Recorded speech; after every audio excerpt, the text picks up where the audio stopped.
इस दुनिया में माँ बाप लोग हमसे ज्यादा प्यार नहीं करते, ഈ ലോകത്തിലെ മാതാപിതാക്കൾ നമ്മളെ അത്ര സ്നേഹിക്കത്തില്ല, भाई बहन लोग ज्यादा प्यार नहीं करते, സഹോദരങ്ങൾ പോലും അത്ര ആഴമായി സ്നേഹിക്കില്ല. सबसे अधिक प्यार करने वाला यीशु मसीह है, ആമേൻ. നമ്മുടെ കർത്താവാണ്, हमारा परमेश्वर है. ഏറ്റവും അധികം സ്നേഹിക്കുന്ന നമ്മുടെ കർത്താവ്. मैं इसलिए बोल रहा हूँ, इसलिए ഞാൻ നിങ്ങളോട് പറയുന്നു, मैं जब परमेश्वर को जाना, ഞാൻ യേശുവിനെ അറിഞ്ഞു കഴിഞ്ഞപ്പോ, मैंने जब बपतिस्मा लिया, ഞാൻ സ്നാനപ്പെട്ട് കഴിഞ്ഞപ്പോ मेरा पूरा परिवार मेरे अगेंस्ट हो गया. എന്റെ കുടുംബം മുഴുവൻ എന്നെ എതിർത്തു.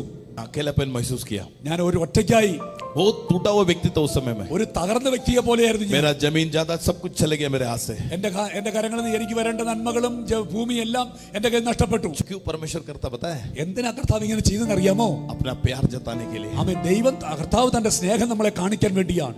जब उसका प्यार अपने ऊपर उमड़ के आएगा ना, ആ ദൈവത്തിന്റെ സ്നേഹം നമ്മളിലേക്ക് പകർത്തപ്പെട്ട് കഴിയുമ്പോൾ, आमीन, सबका सबसे बड़ा प्यार यीशु मसीह का प्यार है करके ഈ बोलेगा. ഭൂമിയിലെ ഏറ്റവും നമുക്ക് ലഭിക്കാവുന്ന സ്നേഹത്തിലെ ഏറ്റവും വലിയ സ്നേഹം യേശുവിന്റെ സ്നേഹമായി. जग से इतना प्यार किया, जंग